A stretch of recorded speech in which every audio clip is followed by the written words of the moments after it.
Ladies and gentlemen, I have Fumilai, or did I pronounce this correctly? Fumilayo, and DJ next to me.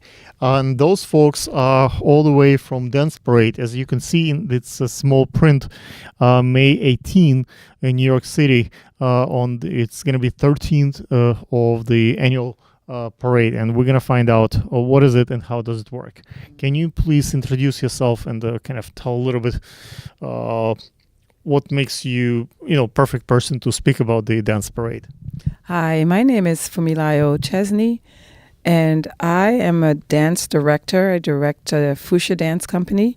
Fusha means fierce, undulating spirits have arrived. And we have arrived. And literally, it's euphoria when DanceParade comes around because we get a chance to showcase our talent, and we get a chance to share with so many people that we have things in common with. We're all dancers. Okay, cool. DJ, what is your role with the organization? So my name is DJ McDonald, and my primary role is curator, but I also the Grand Marshal liaison. I see on your T-shirt you're a little bit of dance police.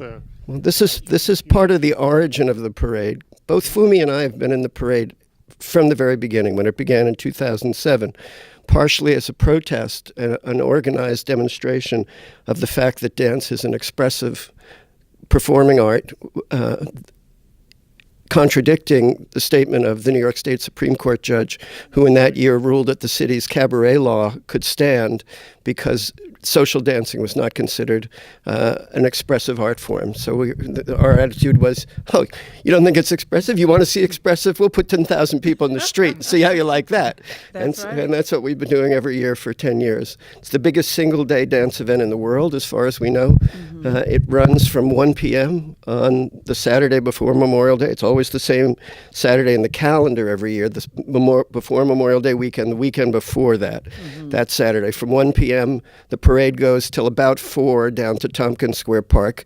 Parade begins at 21st Street and Broadway. It's on the map here, although you probably won't be able to see it. We'll attach it to you guys. And it goes down Broadway to the west side of Union Square, down University, makes a left turn on 8th Street, goes all the way across St. Mark's Place to Tompkins Square Park, where we then have a 4-hour free festival where you can see Fusha and you can see 60 other dance groups perform on one of the 5 stages we have. This is all free and available to the public, and that goes till 6:55 p.m., at which point our sound permit is over and we shut it all down. But this happens once a year, as I said, probably the biggest single-day dance event in the world. There's a grandstand right next to the Cooper Union Foundation building at what's now called Astor Plaza, where Astor Place comes in, where the big cube is. Mm-hmm. And that's where there's a reviewing stand. We call that 42nd Street because each group that wants to do it has 40 seconds to perform. So that's your 42nd Street. And then continues down to the park. So that's a sort of snapshot of how the parade works, and it works the same every year. We have 4 grand marshals. I recruit them. This year we have 2 Tony Award winners. We have Bill T. Jones, who created the music of Fela on Broadway. He's won 2 Tony Awards for choreography. Byork Lee, another Tony Award winner. Our first Asian dance grand marshal. Louis Mofsey, our first Native American Grand Marshal, and this year we'll start with a big opening ceremony, and I'm hoping Fumi is going to be in the circle dance that we'll do before the ribbon cutting, led by Grand Marshal Louis Mofsey. And then in honor of the immigrants that make New York what it is, DJ Dara is our 4th Grand Marshal. He's Irish by birth and now lives here. So that's a little bit of what the parade is all about. Each of those people will be on a float. DJ, if by now I think some of the audience would be interested to participate and be part of this, is there any particular life hack of how they can become a part of it? What time should they come in? How much it costs to participate? Like, what is the and the folks who just want to come and watch it for the first time, like maybe advice: should they bring water? Should they bring a chair? Like, should they bring anything particular that makes the parade experience more exciting and easier to sustain? I'm happy to answer that, but I'd like Fumi first to answer.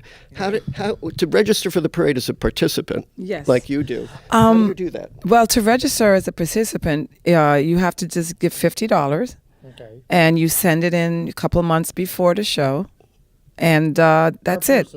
Per group, $50, which is nothing, because you get so much exposure. How many people in the group? Like 10 people? My group has 6 to 10, depending on the day, and we have live musicians. We do Congolese dance, which is Central African, but I also am an educator working with the Department of Education in schools.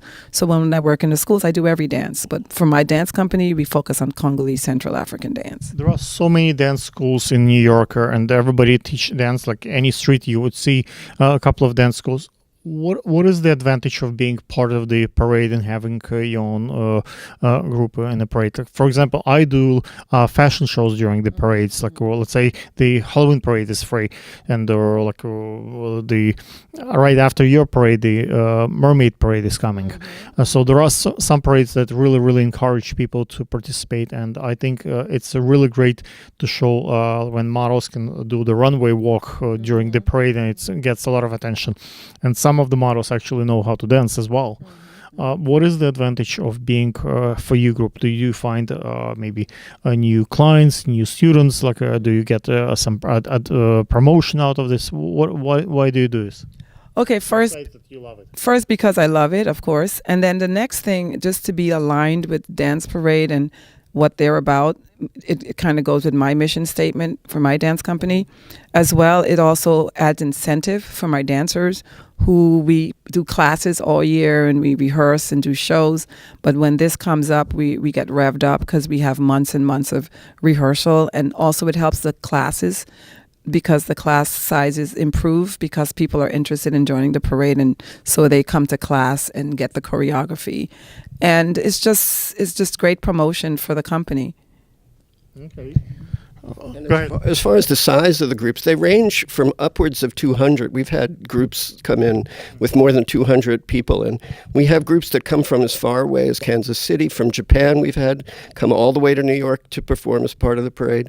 We have a number of groups that come up every year from Fairfax County, Virginia, make a 5.5-hour bus ride into Manhattan, dance the entire parade because it's part of their religious devotion. They belong to societies, fraternidad societies of San Simon and Caporales, and they dance the entire parade. It's a mile and a third, and they can have 60 people or 80 people at a time, gendered men and women. The men dance with the men, the women with the women, and this is part of their religious devotion. It's every kind of dance. We are the embodiment, the moving embodiment of the ideals of diversity, equity, so that's what we do, and equality.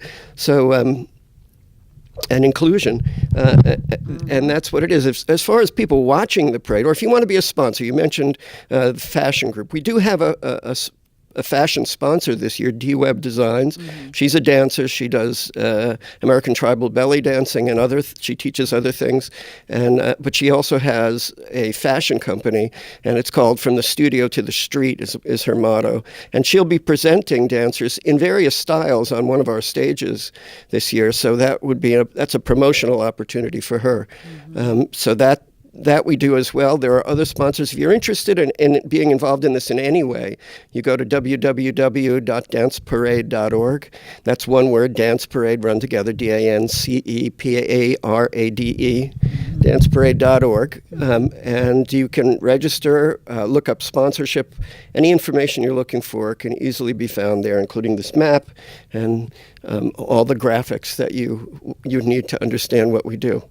And also for me, you can go to www.FushaDance.com. It's spelled FUSHA dance.com. And you can go there and find my schedule. I teach tonight, actually. So guys, come out tonight at Kumbe. Kumbe is located in Restoration Plaza, and it's on the 3rd floor, and it's an amazing dance class with live drums. Wow. And we include live drummers because live drumming actually is healing. It raises our vibrations. Live music, period, raises the vibration, which also raises our immune system, which also makes us healthier. It's a connection. Why don't you tell them where Restoration Plaza is? Yes, Restoration Plaza is on Fulton, 1368 Fulton, between Brooklyn Avenue and Nostrand Avenue. Okay, not so far. Guys, many of us are here local Brooklyn folks, so I think this is quite useful information. There are many parades in New York City. I think almost every weekend some kind of parade takes place. Whether there is, I don't think there is a rain day for parade. Macy's parade will take place no matter what. Like, and many parades will not change the date. What is the distinction between all the other parades and a dance parade? People dance during the Halloween parade or Thanksgiving or a mermaid parade. This but specifically devoted to dance. Like, is there any particular distinction that makes it unique? Absolutely. I think because initially when it started, we had intention, the intention that we wanted to get the laws changed. Mm-hmm. And so we had an intention to get the laws changed. And so I think that's what makes it so amazing, because it brought so many people together and the laws changed. It happened in 2017. And what's the future now that you accomplished that? So every year we have a theme. This year it's Movement of the People. Mm-hmm. And we're starting with the native people, the people that were in this territory. This is the unceded homeland of the Lenape people that lived here before Europeans, colonists came. Mm-hmm. So we start with an acknowledgement of the Lenape people and the circle dance, mm-hmm. and then we acknowledge all the people that New York has drawn to it over the centuries. Mm-hmm. The diversity of the parade is the single biggest thing. I mean, you mentioned three of our sister parades, the Pride March, the Mermaid Parade and the Halloween Parade are similar to us in meaning that they're all inclusive, but we're the only one that is focused specifically on dance. And the diversity that's embodied in dance. My favorite moment in the parade is before the parade starts, mm-hmm. when 10,000 dancers are on one block on 21st Street between Broadway and Park Avenue, and they see each other, mm-hmm. because we tend to work in studios separate mm-hmm. from each other, mm-hmm. and we don't recognize how we're part of something that's much bigger than we usually imagine, and that's my favorite moment. It's the recognition that, like, look at all this. This is amazing. Yeah. It's very close proximity. One question that we haven't agreed yet to speak, but maybe you can still answer for me. Like we just spoke, there are so many parades in the city, and you all kind of communicate with each other. What is the advantage of being friends with other parades and promote your parade on their platform and their platform, like promote their parades with you? So, for example, this fashion season, I was filming a lot of different fashion shows, and I seen a collaboration of different producers. Like, let's say they could not afford, let's say, one venue on their own. Maybe 3 or 4 different producers would bring each one, let's say, 5, 6 fashion designers, and they got the venue together. So I seen also collaboration between the sharing experience between different parade organizers, so they make the experience better for each one. How do you guys come along? Because everybody competes for attention. Everybody competes. Our parade should be like the best one. Like how it's possible to make everybody win? That's the healthy competition that makes New York great, right? There's always, but we support one another. They're not on our weekend. We're not on their weekend. We go to these parades, and we sometimes steal the talent. So Julian Sanjavan, who was our parade producer this year, we stole directly from the Pride March. He's the Pride March parade producer. We saw what he did. We thought, we got to have this guy. But we also forgot to mention that one of the advantages, going back to the former question, was that actually Dance Parade hires artists to do outreach in schools, mm-hmm. in daycares with elderlies, in parks, the recreation in parks. We go out and we do residencies for like 10 weeks or so, and then we bring them to the parade. We bring the schools, we bring the elderlies, and they do the parade. So I think that's an amazing aspect of Dance Parade. Mm-hmm.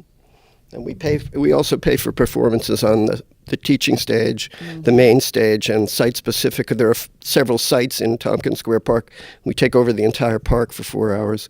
So we support the dance community by giving them jobs, including the Community Engagement Project, which Fumi has been a part of for many years, teaching in community centers, schools, elderly facilities, and those people all come in. It's their dream to dance on Broadway, and this is how they get to live it.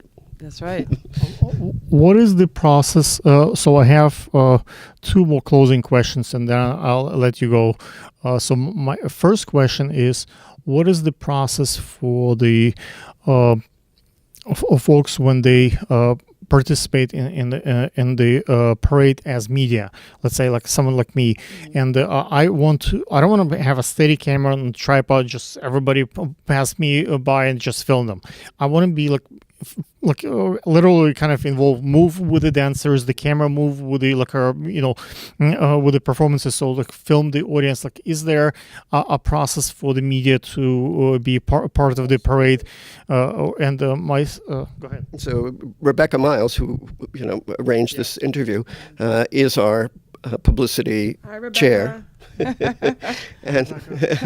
and and so she's the person that you'd be in touch with, and she sorts all that out. The press is all credentialed, and this takes place before the parade. You register before, you pick up your credentials, and then I did it. I wrote them, and guess what? Rebecca even sent me some folks for the interview. So this is possible to be part of the parade. My second closing question is, New York is losing so many jobs, let's say, to China. People produce cheap equipment, cheaper products in China, ship it here. But I don't think it's possible to doing dancing schools. You can learn a little bit on YouTube videos and stuff, but if you want to have a physical teacher, it has to be right here in New York. So all those dance schools, I don't think they will go away, and the people will be studying this remotely. If you want to dance, you want to have physical proximity, you can see those folks. How the parade kind of promotes, you already touched on the local jobs, but do you think those jobs will not disappear to the international competition, for that matter?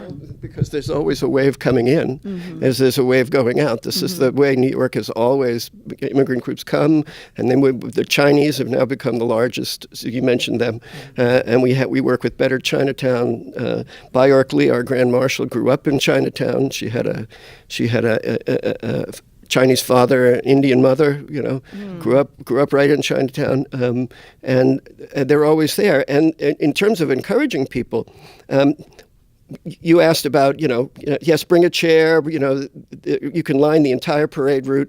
The best places to watch are obviously opposite the grandstand, or go to the grandstand in the park, and at the beginning of the parade where the circle dance will be. But if our dance police, which is, I'm wearing a dance police T-shirt, catches you not dancing, they will write you a summons, and on the back are invitations to various dance schools where you can remediate by learning to dance a little bit, so you won't look so stiff in the crowd. Ladies and gentlemen, I think those guys have not only dance parade, but quite a bit of humor and fun at the event. Let's check it out. What is the Instagram and Facebook page, and how people can look it up? Yes. Okay, my Instagram is FushaDance, FUSHA Dance. And my Facebook is FushaDance, FUSHA Dance. My website is www.fushadance.com. That's FUSHAdance.com. And my classes are tonight at Kumbe at 6 and Fridays at Shambhala Yoga and Dance. I'm on at 7. This week, Shambhala is not happening, guys, so come to class tonight so we can practice for the dance parade, guys. Yes, we can practice for the dance parade. Come on, let's go. So, hashtag DanceParade NYC would be right. Well, the website is danceparade.org, but you will find it here. It's at the bottom of this poster. But so we get a shot of this. It'll have all the information, including the map, with all the highlights. Ladies and gentlemen, I think it's fun. I'll definitely be there. Hopefully, if nothing happens, it's a week before my daughter's birthday, so I'm sure the whole family will be excited to dance, and hopefully you will come to join us. Thank you. Thank you. Bye-bye. Okay.